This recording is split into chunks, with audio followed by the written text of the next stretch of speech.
Thank you. I like this panel because it's about money. And those that have really, really made deals, complex as it is, even in difficult times, they still find a way to get deals done. And with these guys, you don't even need to have a script. You don't even need to have a question. They just keep going among themselves. So I call it my all-star panel. And Kola, I'm going to start with you.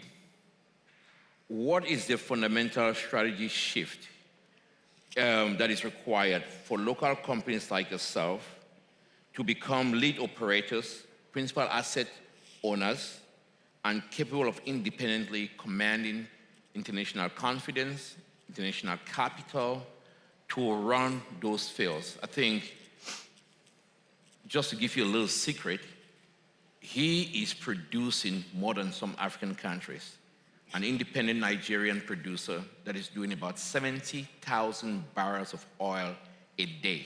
He built it from scratch. Let's go. Good afternoon, everyone. And NJ, first and foremost, I will say this. Thanks to you, to Africa Energy Week, for putting this together. It sends a message to the world that Africa is an African century, and we're here to stay. As African players and all our friends and lovers of Africa, this is the time and now.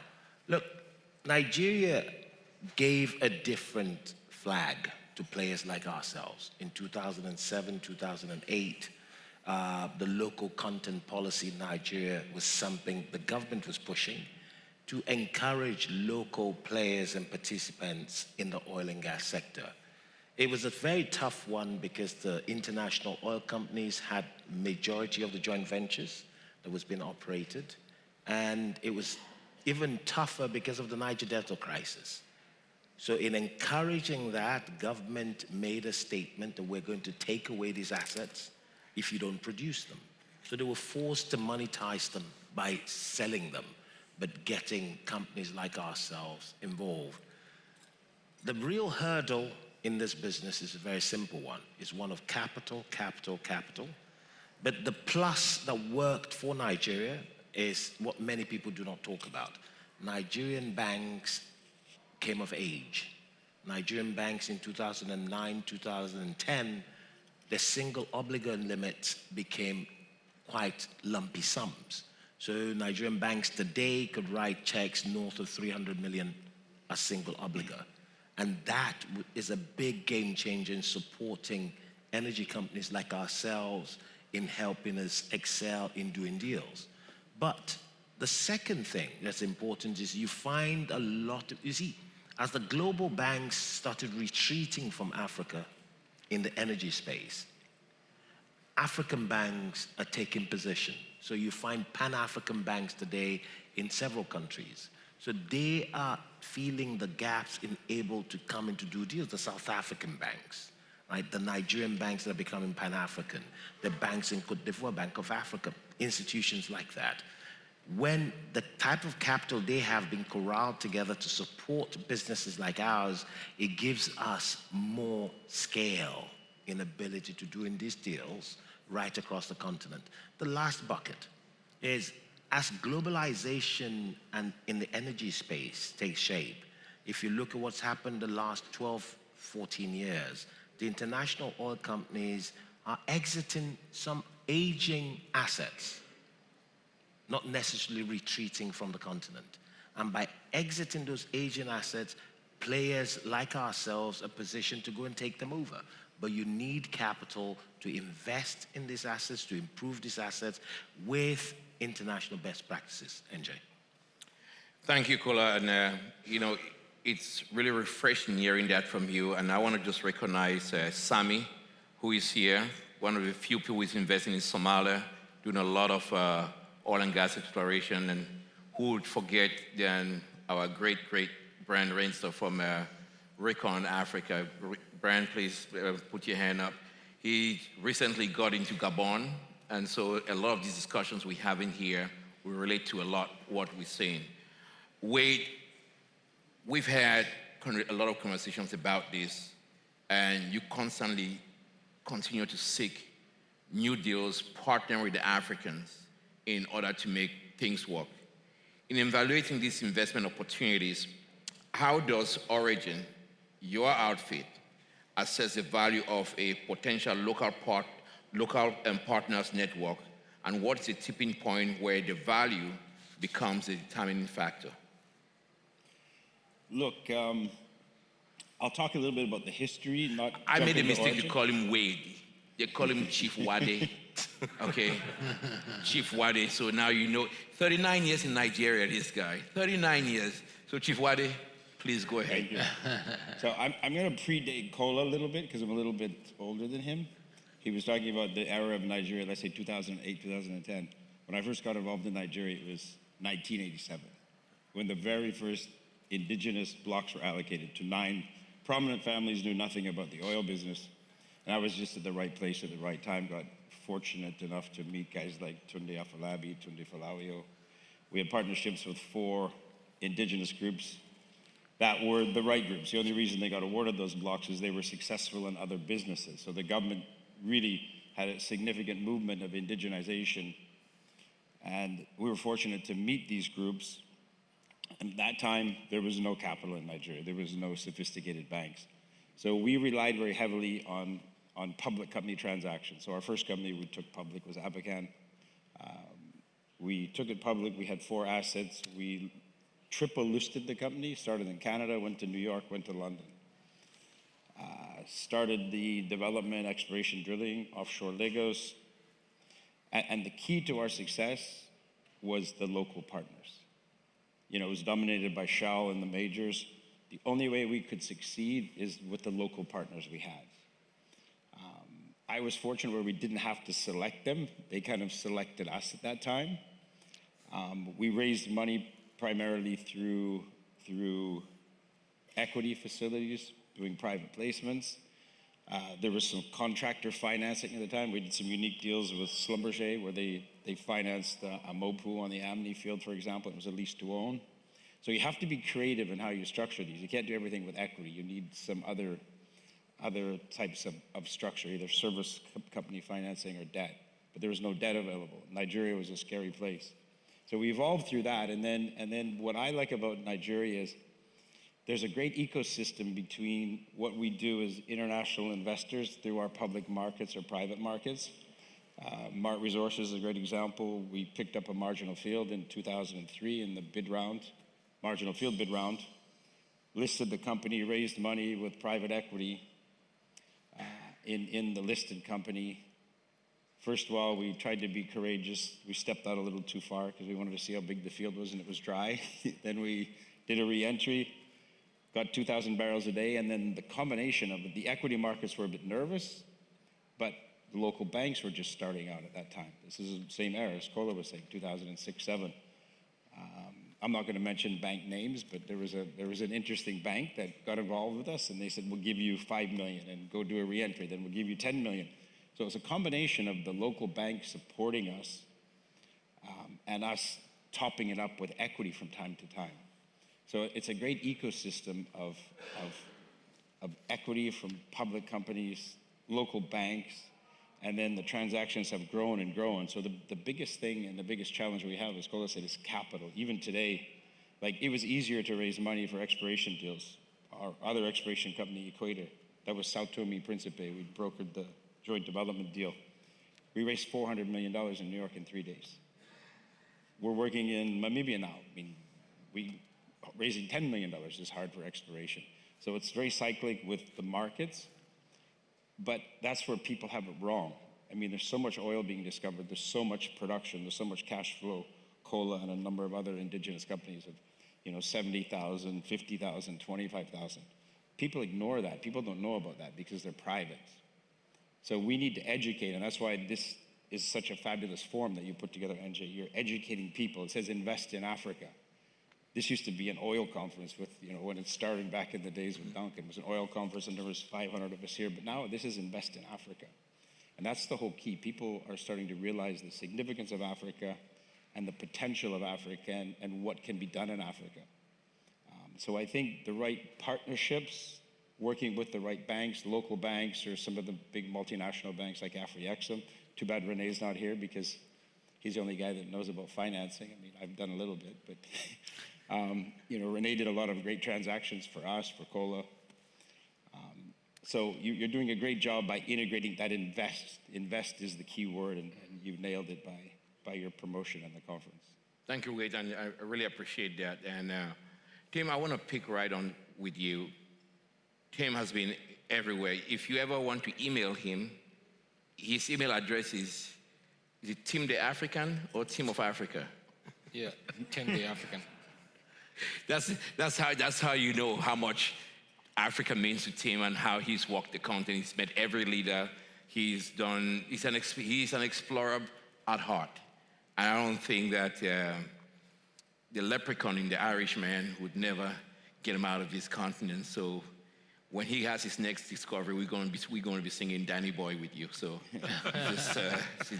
but Tim, in the process of farming or acquisitions of undeveloped fields, what are the key indicators that signal that a local partner has a genuine operational capacity and managerial depth to co-manage effectively and contribute to accelerated production in any African country, not just Nigeria, be it Gabon, be it Uganda, be it, Libya or Senegal or Ghana?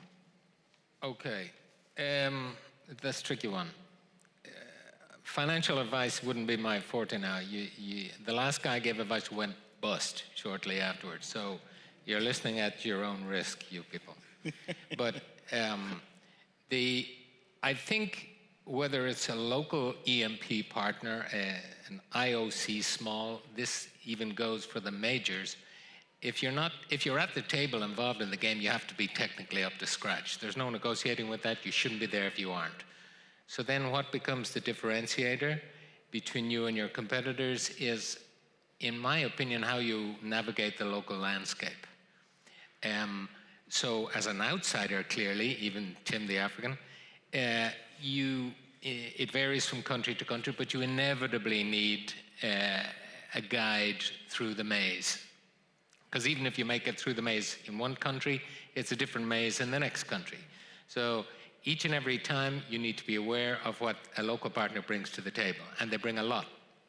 And that local partner, why shouldn't it also include a local financial partner? If funds are available in the country, the more people that are involved in the project, the more people that feel like winners from the project, not just the E&P people, but the finance sector, maybe a small stock exchange, the man on the street. This is what our industry has lacked. It's lacked trickle-down feeling, and it leads to tensions, so local partnerships are essential in some places, less so in others. Financial partners are absolutely key if finance is available. It also develops the local financial sector, the little stock exchange perhaps, and the banking system. So Nigeria is an exceptional case. You can do a lot of work in Nigeria using Nigerian finance, but the other countries are less well developed. So we have to recognize what they bring to the table, real advantages to the project, and use it. It's not some sort of altruistic thing. It's not a benevolent thing. This is self-serving. This is smart. These are the guardians for your project. They'll help you navigate the challenges that don't fit in a spreadsheet when you're doing your plans. These will chase bad actors away if there are any.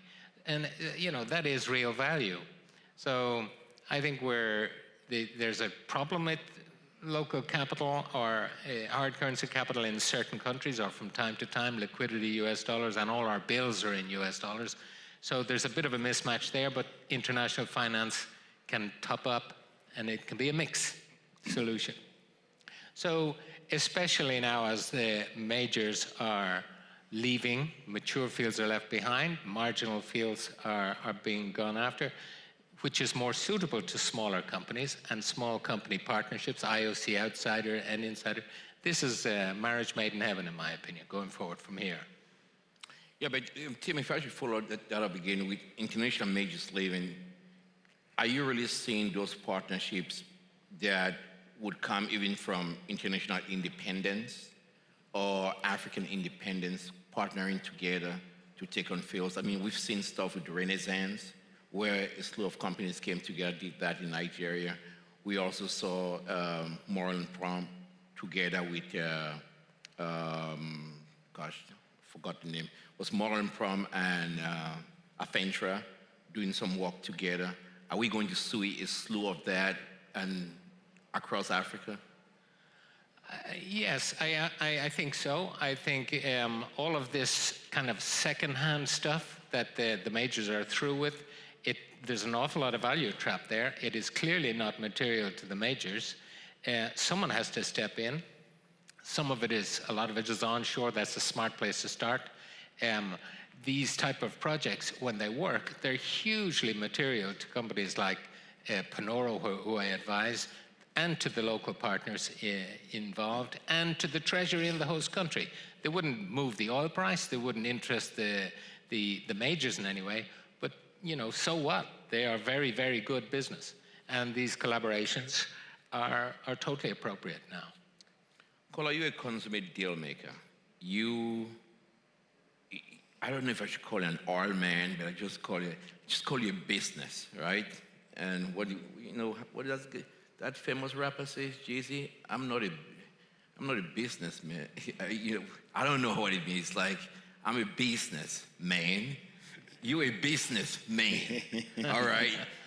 But you have been able to straddle the financial markets as an African, raising capital internationally and locally, and have been very lucky to get out without the urges of what people have thought would get African energy business to fail, and you've stayed disciplined.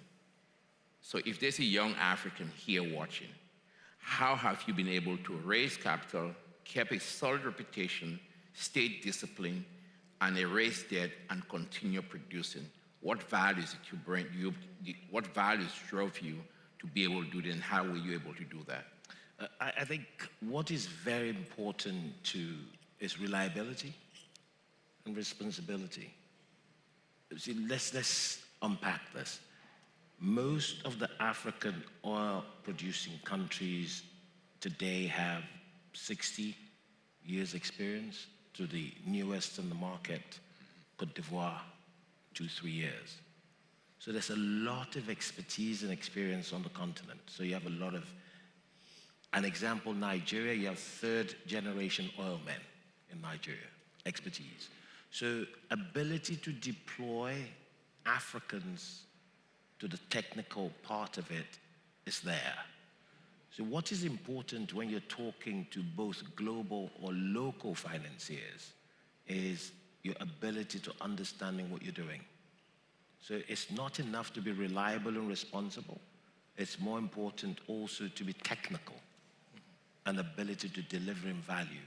See, banks want to deploy capital, they want to see returns. But the key is, do they have that trust in you, the counterparty, to give you that money, be it debt or equity, and making sure you will return the money? That's just a question. And if you could answer that confidently, it's more important. I was just in a meeting earlier today talking to a bank, and the same question you asked, and what is critical is, how convinced is the banker on the other side that you could deliver on what you're proposing to them? If they're convinced, then there's no problem. That's one. The second thing is what Tim mentioned. I think for African oil producers to grow, the local oil companies, we need to start thinking of partnerships, because the capital allocation is becoming slimmer, but joining efforts together in trying to pick these assets. And a typical example is what SPDC Renaissance has done. 4 companies have come together. We need to see more of that in Gabon. We need to see more of that in Ghana, Equatorial Guinea, Angola, because that is the rapid expansion and development that will come to play. Because it's easy my reputation is good, if the other party's technical ability is better than mine, so you can imagine sitting in front of bankers, there's 3 companies, we all tick the box. And that's the way we need to start seeing this. Because look, what has shifted in the oil sector in the last 4 or 5 years? Guyana has shown there's big oil out there. So the big international oil companies, as an example, looking at an Exxon, why am I going to waste my time running around Nigeria for 120,000 barrels a day? Why not focus in Guyana, focus deep offshore Nigeria, and not worry less about the shallow water Nigeria or Gabon with Exxon? So if we start thinking big and thinking out of the box as local players, with the expertise and skill sets different companies have, to form the right structured partnership that's based on equity and technical ability, capital will come. And we could then build strong, reliable African E&P players that could travel across borders and do business effectively.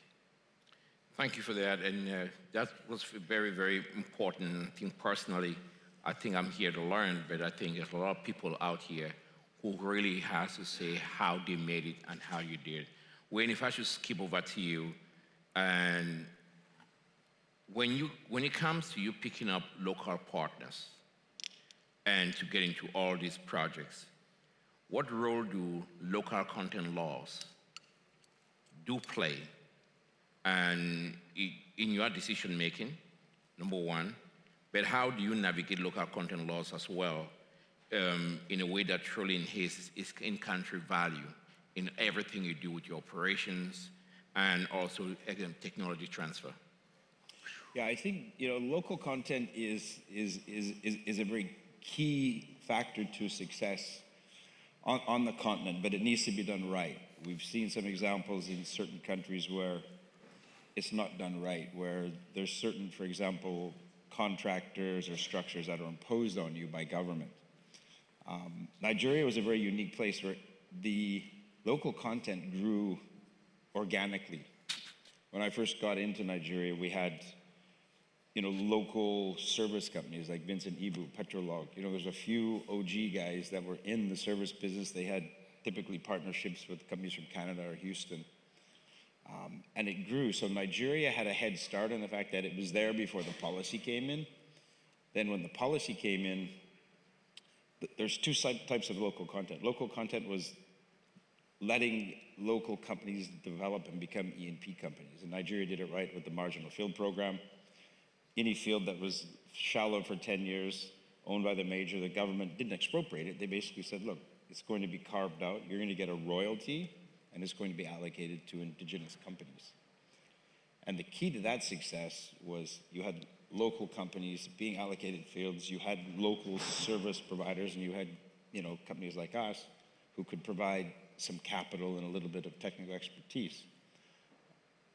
In our particular case in Africa, if it's Namibia where we work or Nigeria, we rely on local talent. As Kola said, there's 3rd generation, oil man in Nigeria. I mean, Ebi Amashala's son does some work for me and sitting in Vancouver. I mean, and these guys are like, what is Ebi now? Probably 85 years old. And he's still in the office. So within the continent, there's so much talent, there's so much natural resource that it's just how do you structure that? So local partnerships, selecting the right partners is important. Having local partners be aligned with you. In Namibia, for example, our local partners in our new ventures, Petrovina Energy, they understand the capital markets because they've seen success of other public companies in Namibia. Said, look, we don't need, we need a little bit of cash because we've got some expenses, but we want shares. So they become aligned with us because they're shareholders now in our public company. And that's how we want to develop and grow Africa, where everybody's aligned, everybody's equal, and we're all sharing in the upside. A lot of international companies kind of think that, we're still maybe out in the village in the continent here, but, there's a lot of sophisticated people here. They're very educated, and let's align everybody. And equal shareholding structures and aligned in the full value chain. Thank you, Wade. And Tim, if we should jump to you, from your work as an advisor of Panoro, how do you view the role of local capacity building? Is it a necessary cost of doing business? And also, or is it a direct component of your long-term value creation within the country and the people whom you work with? And how is success measured internally? Is it worth it?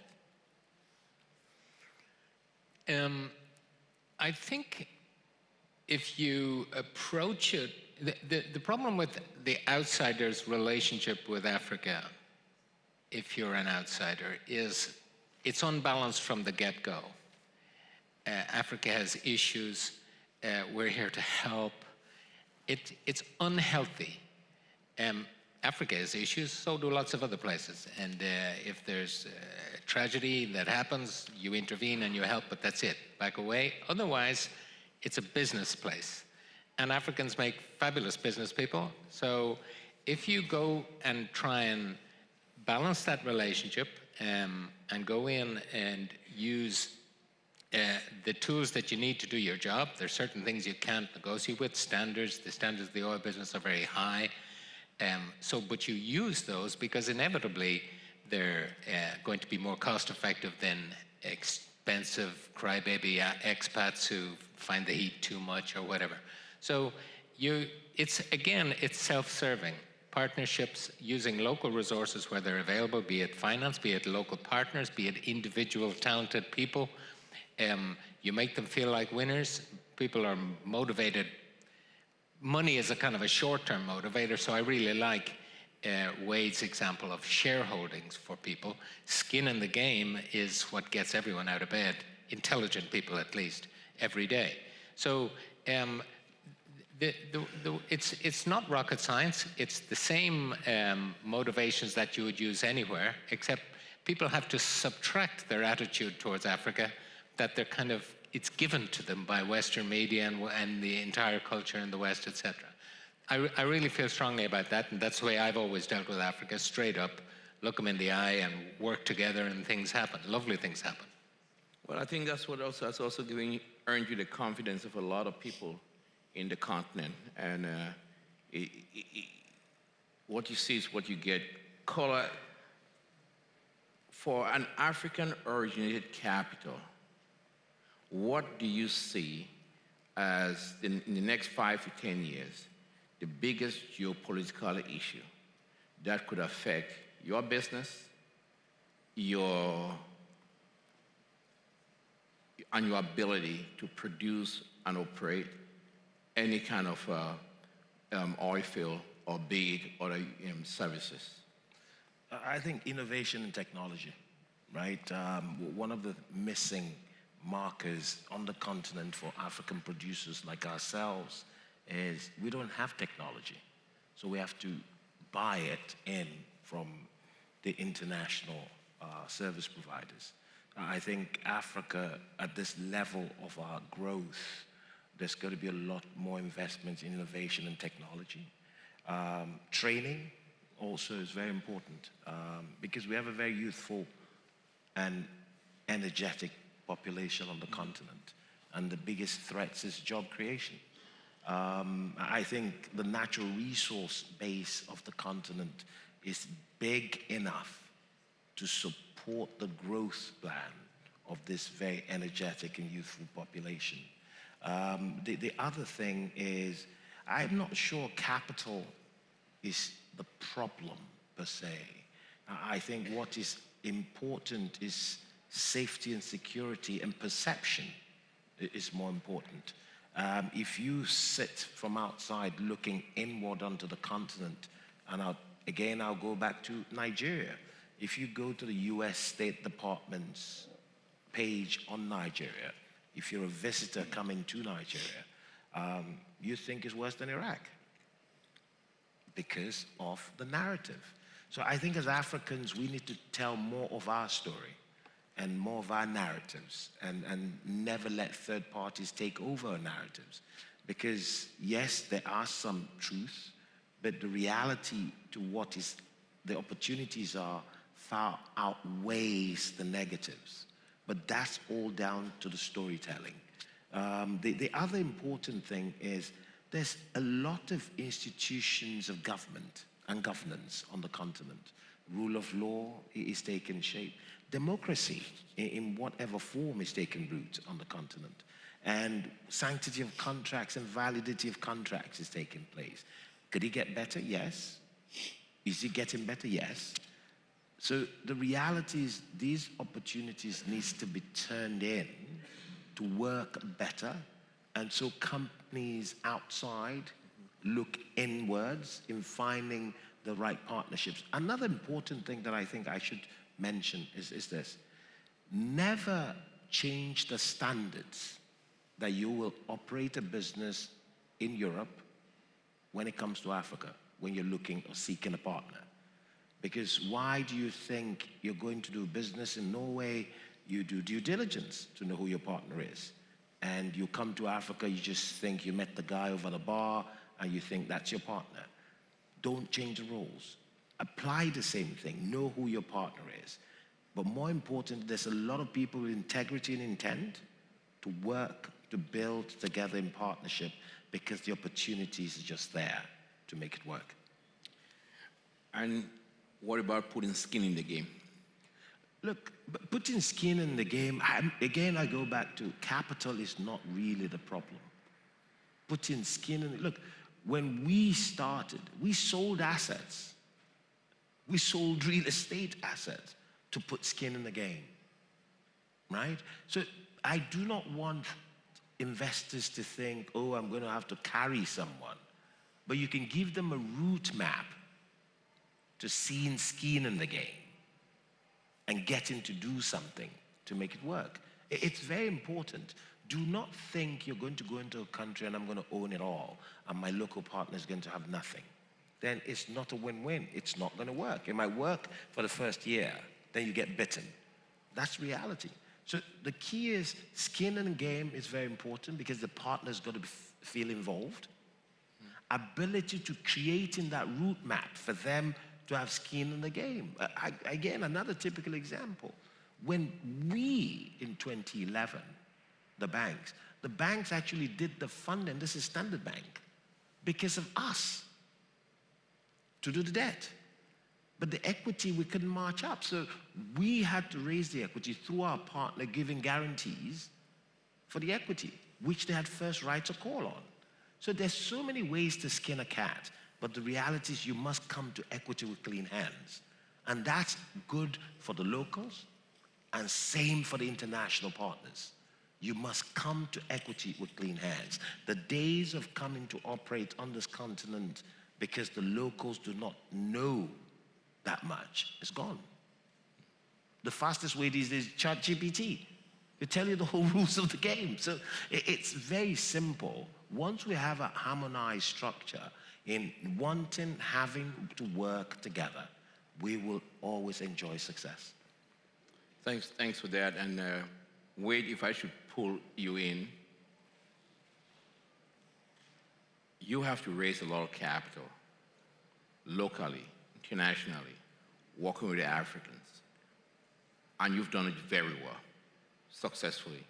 What is the biggest challenge from the African side, I'm talking about above ground risk challenges, that you have to face when it comes to raising capital for Afro-African projects?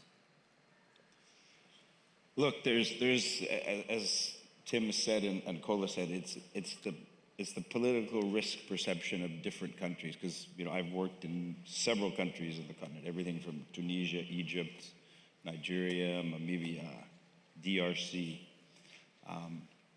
It's a political perception that you need to overcome, and the way to do that is, as Kola said, in Nigeria, for example, there's no way we could have started doing what we've been doing without contribution from our partners. And we were fortunate to have, some pretty solid, partners like T1, that could write big checks. But, I would go back. That's kind of like our lead order. I would go back to the investment banks in New York or Toronto and say, look, our Nigerian partners have put up the first 10 million. We got to drill a $25 million well.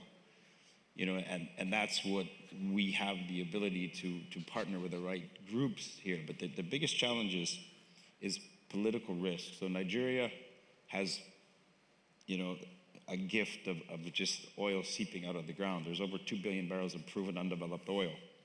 But it's hard to get in. I tried to get this guy in for I don't know how many years. I tried several large independents, and they left. And then I said to myself, you know what, I'm gonna take advantage of this because I have no competition. So, I was quietly going, yeah, because, I don't have all these Tim guys who've got more money than me and they're smarter than me in there.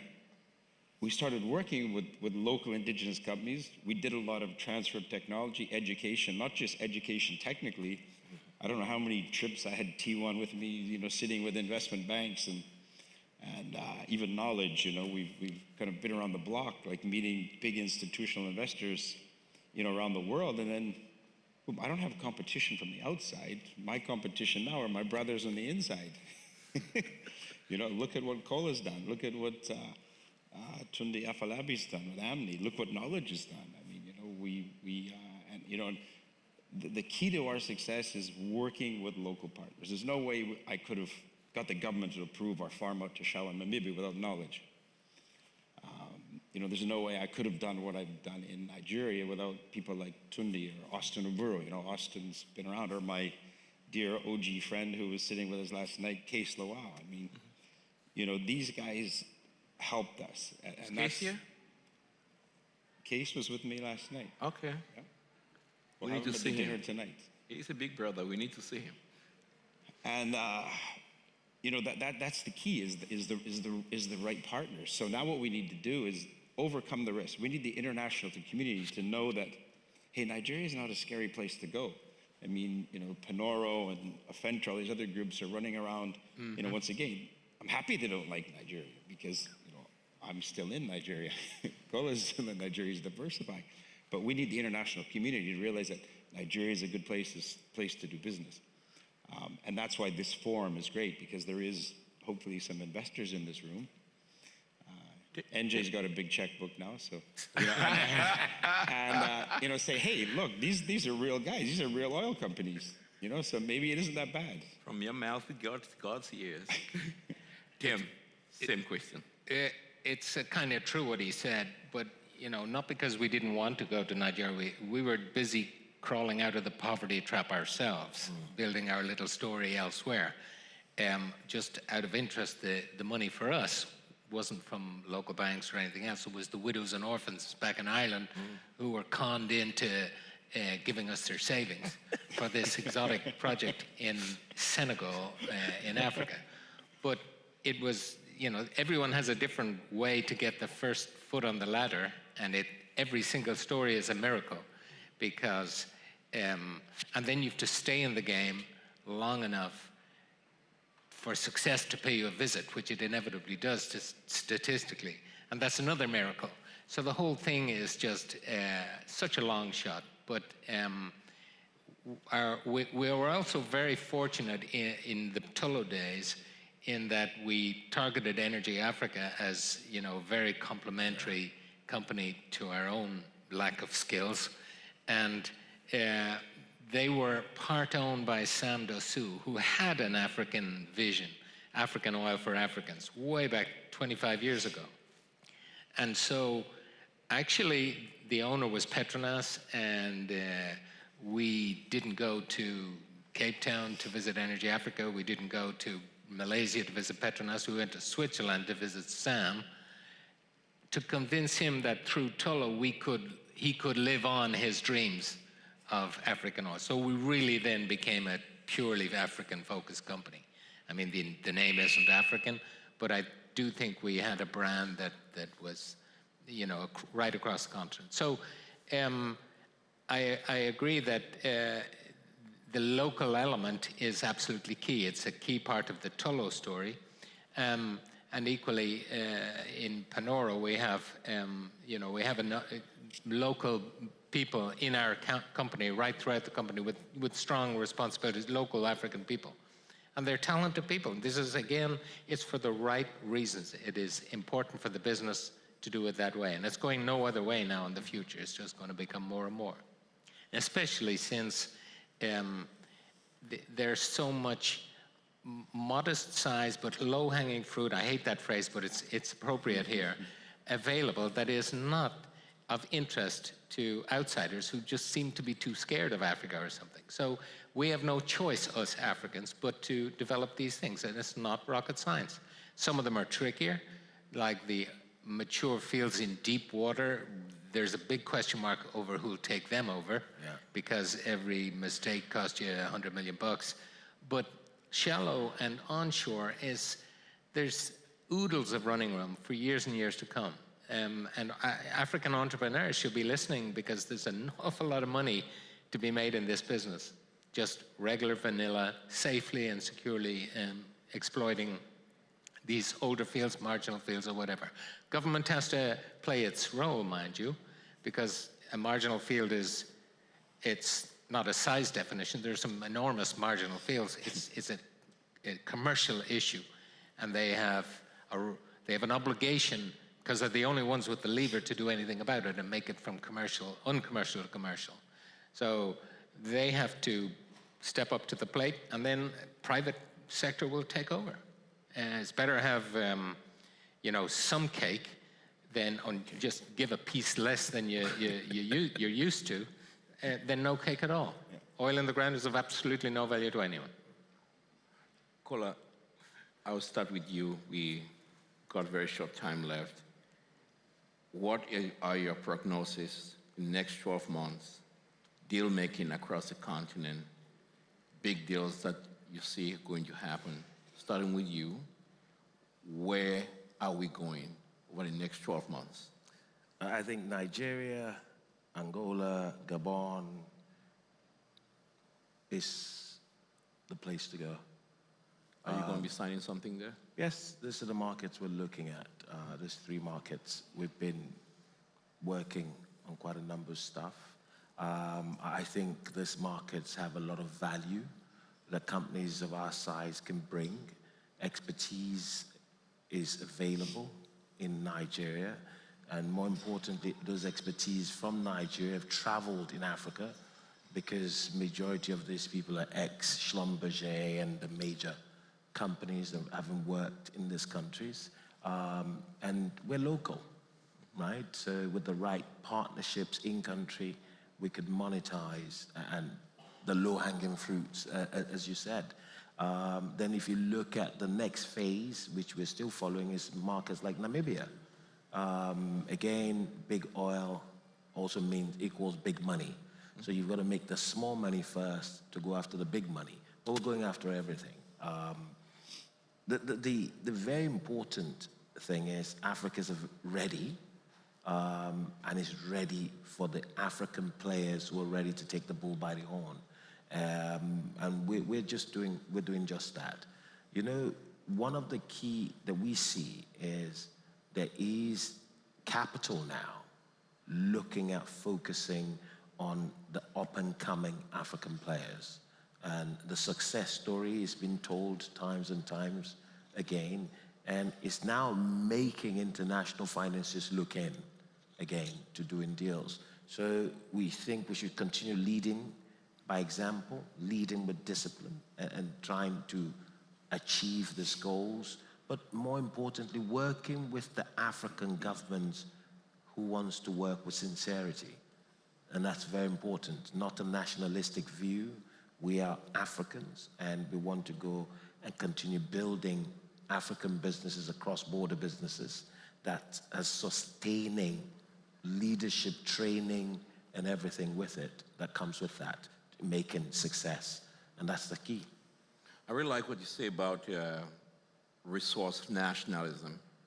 And it's very important that it comes from an African saying that, because sometimes when we look at resource nationalism, we think it's us versus them. It's them coming to take our resources. But now, that same sense of resource nationalism is actually hurting intra-Africa trade, because you're not going to have intra-Africa trade if you're having more resource nationalism with African companies like yours and others wanting to invest in other countries. So if we set up these rules that really targets, and I think that is something that I think business leaders like you should carry on, because when we set the deck against somebody coming from Europe or the Middle East or from America, in the end, we're still shooting ourselves in the foot. And that gets to affect all of us that want to see energy growth across the continent. Wait, then Tim will get the last word. I think Tim is younger than you, so we'll let you go first before the young man has the last word. Jeez. I thought I looked young for my age. No. Now we say that I'm younger than you, so yeah, oh my gosh. Oh, who do you want to vote? Him? The younger one. The younger one. You go ahead. Okay. Look, us in Oregen, we're in a unique position. We're in Namibia, we're in the deep water, we're with Petrovina, who are a wonderful partner. They're young guys, they're eager to learn. I mean, Nasi phones me 24 hours a day. I mention one little thing to him, and then he bombards me with text messages. What about this? What about that? How does this stock market work? Which is great, you know, and I'm 61 now, and I'm actually enjoying, you know, helping younger people understand what we've done. We've made a lot of mistakes, right? Like, we've blown up many times, and we've done some stupid stuff, but, you know, but now we can help turn that into these younger generation guys. And I like to see all the young people here. I was talking to Sergio today, who's like very energetic, and, you know, there's a lot of things like you guys taking like Tim. Sergio for young? Yeah, he looks young. UNESCO says 35. Guy's bones are like, if he tries to fake it for football, they will still kick him out. The guy's like 55. What are you talking about? So we're in a unique position where we've got a great deep water block. It's kind of in the right neighborhood. It's on trend with the Venus discoveries, and Chevron's our neighbor, and Continental, and we're looking at other assets in the Orange Basin. And, you know, we were there kind of 12 years ago, as I said yesterday, you know, with Signet, brought in Shell as a partner, and, you know, that's why this forum is great. You know, hey, I was talking to Total earlier. Shell's talking to us, so it's great. And then we have Nigeria. So what we're doing with Oregen is kind of like when is the big signing on the Orange Basin? What's that? When is the big signing on Namibia? FID? No, not FID. New blocks. We're working on some new blocks. So is it the first person I'm going to phone is one of my shareholders, actually. Oh, you're going to call Petrovina, me? and you're a stakeholder, of course, you know. No, we're working on some big stuff, and I'm praying every day that we're going to have some big news in Oregen very, very soon in the Orange Basin. And then we have Nigeria. So we want to have a business model. You couldn't survive as an exploration company alone. So we're diversifying into a production company, like Cola's done. Yeah. Cola's started with production, now he's going exploration. He's in Namibia. So we're going to do the reverse, where we're exploration, but we're going to go. But look, I'm not a big fan of those big divestments. You know, you have NMPC as a joint venture partner, you've got NAPIMS, you've got kinds of headaches. Look, I don't like the word low-hanging fruit, but I'm going to say it. These under-the-radar marginal fields, royalties are 2.5% sliding scale versus 20%. Taxes are significantly lower. Under the radar, right? And it's low entry. I can go in and drill a well and $10 million, have 2,500 barrels a day. So that's the kind of stuff we're going to diversify into, is start off with some lower risk production, like development, re-entries. We have local banks to support us. We got guys like Shell Trading who will give you these 12-month rolling facilities on 70%, 60% of revenue. And then diversify after that. Then you can go and bite off bigger chunks of buying into production deals in Gabon or Angola. So wait, I would have to cut you. Tim, 20 seconds. Final word. I think it's great that the hysteria of the last couple of years has died down and the business is open again. Exploration is in fashion. I just met Canny Job from Gambia National Oil Company, and she's got 4 blocks. That's 4 out of 4 under license negotiations right now. So it's getting hot again. I'm delighted to be with Panoro, who are totally Africa focused, and I advise them to stay exactly on the continent. There's tons to be done. And so I just can only salute you, by the way, for producing all of these wonderful, bringing people together as you are, to do these great things and chats we're having. I want to thank all of you for the biggest support we've had. Most people don't know the story. the day we decided to start the African Energy Chamber, I called one person and I ran my mouth on the phone and he said, do something about it. And I asked him if he was going to be on board. He said, sign me up, Kola Karim. And he became one of our first board members. And at that time, even the US administration was so hostile at that time on oil. He said, I'll put my face out there. If they're going to take a hit, they'll take me hit. We got him in our various US committees and everything. And Kola has never said no. And even if he's going to miss something, he'll call you midnight and he'll pray with you, he'll support you. And Kola, we really want to thank you. And he's been that quiet force that we have. So thank you. Thank you, Panel. It's a big honor. And I thank you, Wade, for all that you do. And Tim the African, always the African. So let's get rocking. Thank you so much for everything. It's been a great honor to Thank you, Andrew. share this. Thank you. Thank you very much. Let's give our panel once again a big round of applause. And it brings us to the close of the day. Thank you to you, ladies and gentlemen, for once again being with us. Lovely. Really do appreciate it. All good, Just by the way, some of you will be going to the official opening gala.